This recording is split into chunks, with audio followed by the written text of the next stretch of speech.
దివ్యవాణి TV ప్రేక్షకులందరికీ శుభోదయం. యేసుక్రీస్తు పరిశుద్ధ నామంలో ప్రియులారా, మీ అందరికీ స్వాగతం, సుస్వాగతం.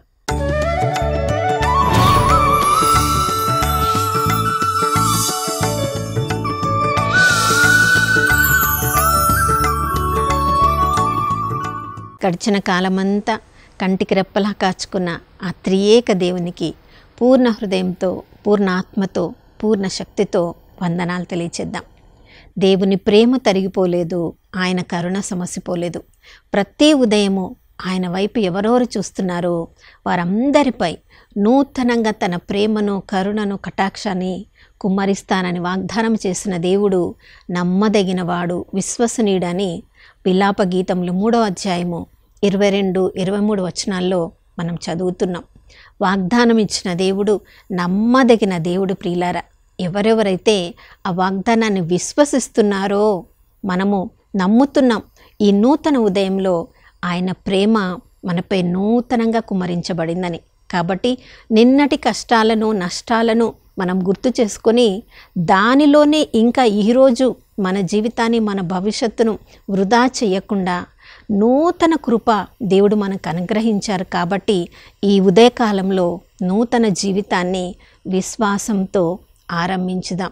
ప్రియులారా, మనుషులందరికీ దేవుడు ప్రాణము, ఆత్మ, శరీరము అని 3 భాగాలను మనకి ఇచ్చారు.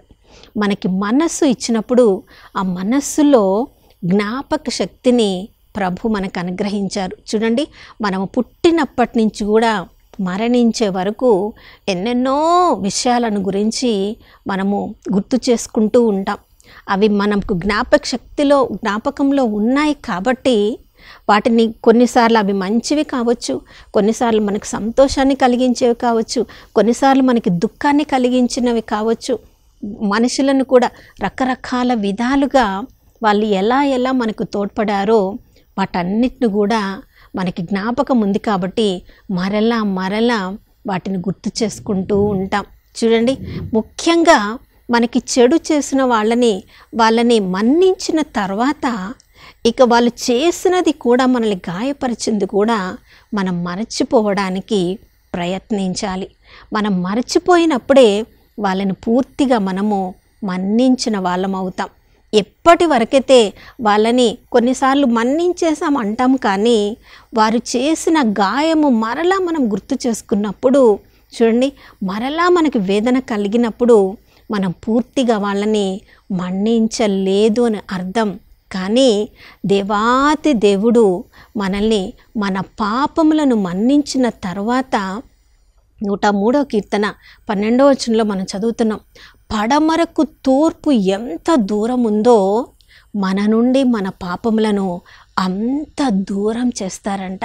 చూడండి, మన యొక్క పాపములను మన్నించిన దేవుడు అంత దూరంగా మనల్ని ఇక మనమన్నా మరలా గుర్తు చేసుకుంటామేమో, కానీ మనం ఒకసారి పశ్చాత్తాపపడి ఆ పాపములను ఒప్పుకున్న తర్వాత దేవుడిక ఎప్పుడు కూడా వాటిని గుర్తు చేసుకోడంట. మీకా గ్రంథం 7వ అధ్యాయం 14వ వచనంలో కూడా మనం చదువుతున్నాం. ప్రియులారా, సముద్ర గర్భములో దేవుడు మన పాపములను పడవేసి ఇక ఎప్పటికీ కూడా గుర్తు చేసుకోరు. మరి అంత గొప్ప దేవుణ్ణి మరలా ఎంతగా మనం గుర్తు చేసుకోవాలి కదా.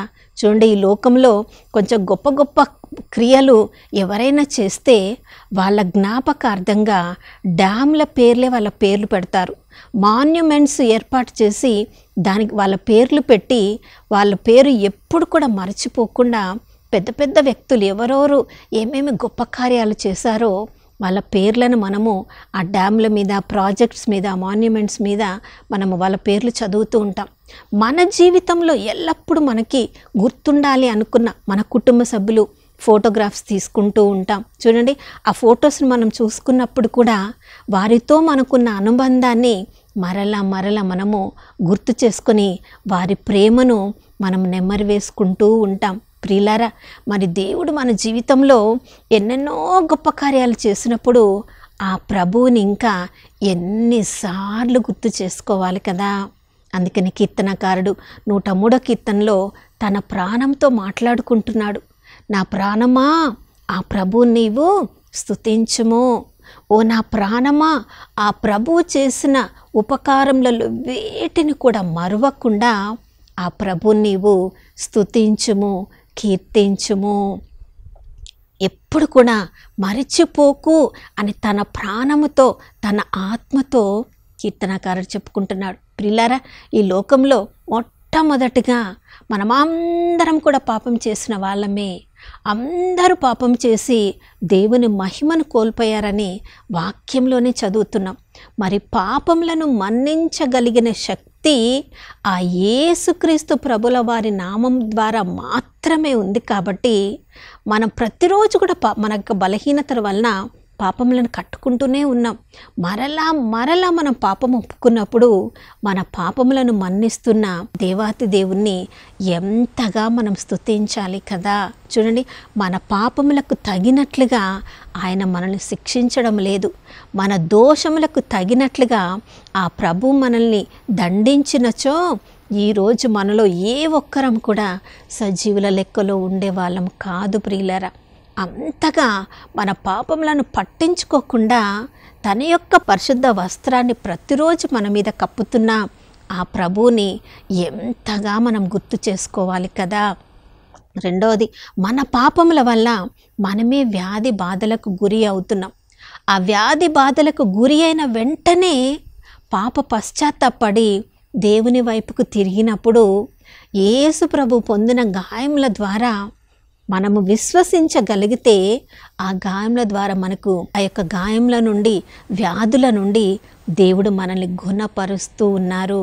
మన బాధను, మన శాపాన్ని, మన పాపాన్ని యేసుక్రీస్తు ప్రభుల వారు శిలువ రూపంలో తనను మోసి తన పరిశుద్ధ రక్తాన్ని చింది ఎప్పుడెప్పుడైతే మన పాపములను ఆ పరిశుద్ధ రక్తంతో కడుగుకుంటామో, ఆ వ్యాధులలో ప్రభా నీవు పొందిన గాయముల ద్వారా నాకు స్వస్థత అనుగ్రహించబడిందని విశ్వాసంతో ప్రార్థన చేస్తామో వెంటనే ప్రభు మనకి సంపూర్ణ ఆరోగ్యాన్ని అనుగ్రహిస్తున్నారు. మన జీవితంలో ఎన్నోసార్లు ఆ ప్రభు కృపను మనం అనుగ్రహించాం. సిరాకు జ్ఞాన గ్రంథం 38వ అధ్యాయంలో మనం చదువుతున్నాం.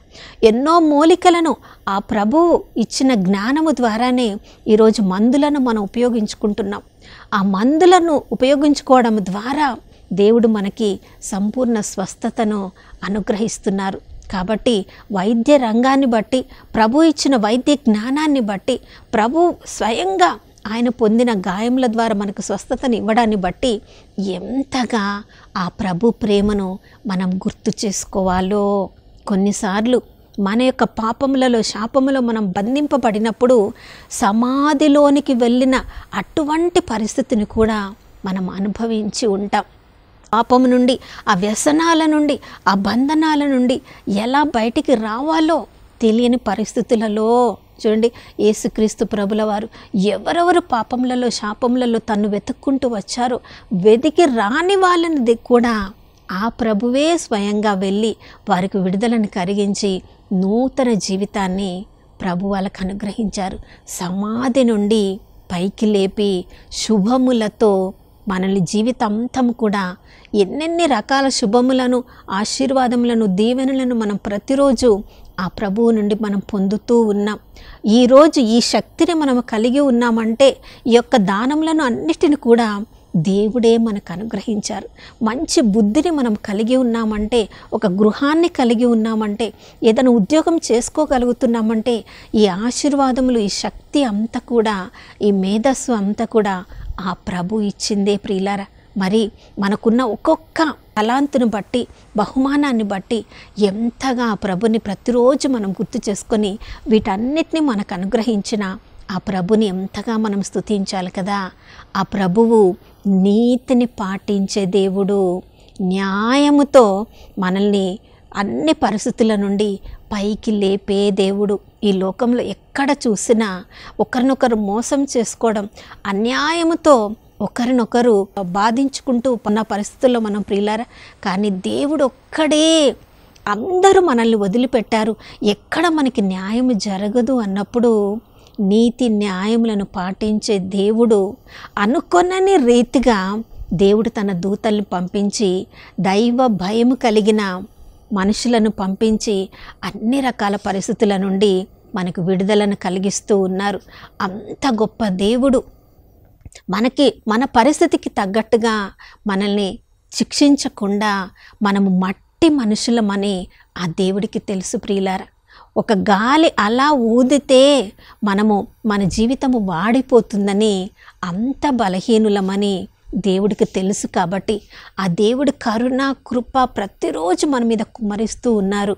మరి వీటన్నిటినీ మరలా గుర్తు చేసుకొని మన ప్రాణముతో ప్రతి క్షణము కూడా ఆ ప్రభుని స్తుతిస్తూ ఆరాధిస్తూ ఈరోజు అంతా గడపడానికి కృపను అనుగ్రహించమని ప్రార్థించుకుందాం. నాతో కలిసి ప్రార్థించండి. పరిశుద్ధమైన దేవానికి స్తోత్రములు తండ్రి. మట్టి నుంచి నరుని చేసి అయ్యా శాశ్వతమైన నీ యొక్క ప్రాణమును ఊపిరిని ఊది నీ యొక్క ఆత్మను అందులో పంపించి తండ్రి అయ్యా ఈ లోకంలో నీ ఉద్దేశాన్ని నెరవేర్చడానికి మమ్మల్ని పంపిన దేవా నీకు స్తోత్రం. కానీ ఈ లోకంలో రకరకాల ఆకర్షణకు లోనైన మేము ప్రభా నాయన అన్ని ఆశీర్వాదములను మీ ద్వారా పొందుతూ నాయన మనుషుల్ని వాడుకుంటూ మనుషుల్ని పొగుడుతూ మనుషులే మాకు ఆధారం అన్నట్లుగా ఎన్నోసార్లు మేము జీవించి ఉన్నాం.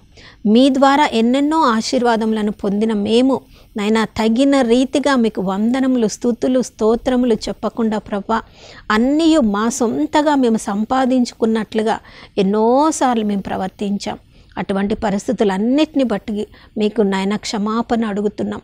మేము మట్టి మనుషులమని మీరు ఎనిగి ఉన్నారు కనుక ఎప్పుడెప్పుడు మేము క్షమాపణ అడుగుతున్నామో అయ్యా మమ్మల్ని క్షమించి మరొక నూతన జన్మను మాకు అనుగ్రహిస్తున్న దేవా నీకు స్తోత్రం.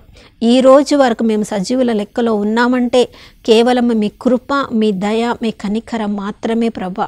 మాలో ఏదైనా మంచి ఉన్నదంటే అది మీరు ఇచ్చిన దానమే ప్రభా. నాయన మాలో ఉన్న అన్నిటిని బట్టి మీకు వందనములు తెలియచేసుకుంటూ ఈరోజు అంతా కూడా మీ నీడలో మేము భద్రంగా ఉండడానికి కావలసిన కృపను అనుగ్రహించమని యేసయ్య పరిశుద్ధ నామములో అడిగి వేడుకొనుచున్నాము తండ్రి, ఆమేన్. ప్రియులారా, ఆ ప్రభు ఇచ్చిన దానమే ఈరోజు మనము ఈ విధంగా సజీవులంగా ఉండడం. మన ప్రాణాన్ని బట్టి ఆ ప్రభుని ఈరోజు అంతా స్తుతించుదాం. మరొక నూతన శుభోదయంలో మనం అందరం కలుసుకునే వరకు దివ్యవాణి టీవీని వీక్షిస్తూ ఉందాం. ఇమ్మానుయేలు, ప్రభు మనతో ఉన్నారు.